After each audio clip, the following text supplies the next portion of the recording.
பாதரசத்தை நல்லா ஒரு கல்வத்தில் இட்டு அந்த மூலிகை சாறை விட்டு நல்லா போட்டு அரைச்சிக்கிட்டே இருந்தோம்னா கொஞ்சம் கொஞ்சமாக சுத்தப்படுத்திகிட்டே இருக்கும். அதில் இருக்கக்கூடிய களிம்பு தன்மையெல்லாம் வெளியில் வரும்.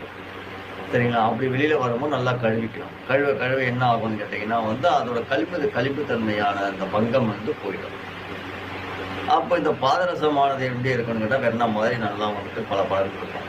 சரிங்களா?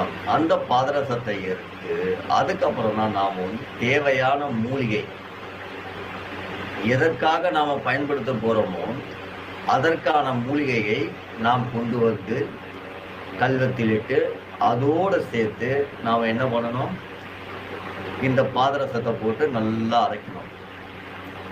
அரைச்ச பிறகு அந்த பாதரசம் நல்லா நம்ம அரைச்சிட்டே இருந்தோம்னு வச்சுக்கோங்க, அது என்ன ஆகும்னு கேட்டால் மெழுகு மாதிரி.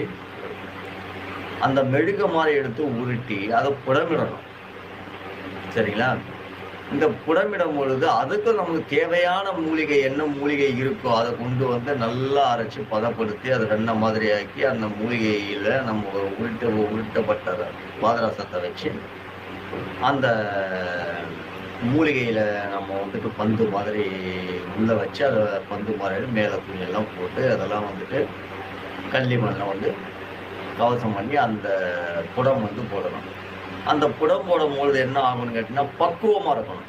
சரிங்களா? இந்த புடம் போடும்போது நிறைய மணிகள் எல்லாம் காணாத போயிருக்கு. சரிங்களா? காத்தோட போயிடும் மணியெல்லாம். அந்த மாதிரி கூட நம்ம ரொம்ப கவனமாக இருக்கணும். புடம் போடுறது சாதாரண விஷயம் கிடையாது. நமக்கு ரொம்ப பொறுமை வேணும். சரிங்களா? இந்த பொறுமையாக இருந்தால் அதை புடம் போடணும். புடம் போட்டு அதை பக்குவமாக இருக்கும்போது அந்த மணி எந்த அளவுக்கு சாரணம் ஏறி இருக்குன்னு பார்க்கணும். ஏன்னா நம்ம எவ்வளோக்கு எவ்வளோ புடம் போடுறோமோ அவ்வளோக்கு மணி ரொம்ப ஸ்ட்ராங்காக இருக்கும்.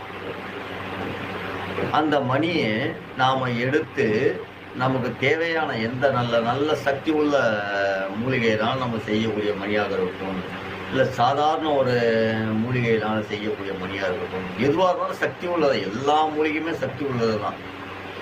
சரிங்களா? இப்போ நாம் உதாரணத்துக்கு நம்ம எடுத்துக்கணும்னா நம்ம மிக உன்னதமான மிகப்பெரிய சக்தி உள்ள மூலிகையெல்லாம் நம்ம எடுத்துக்கணும்னு பார்த்தீங்கன்னா சாயா விருட்சம், புன்னங்கி விருட்சம், செம்பூத விருட்சம், ஜோதி விருட்சம். சரிங்களா? நிறைய ஜோதி புல்லெல்லாம் இருக்குது அதில். அந்த மாதிரி அப்புறம் பனிதாங்கி, சரி, இந்த மாதிரி நிறைய ஆரை, இந்த மாதிரி நிறைய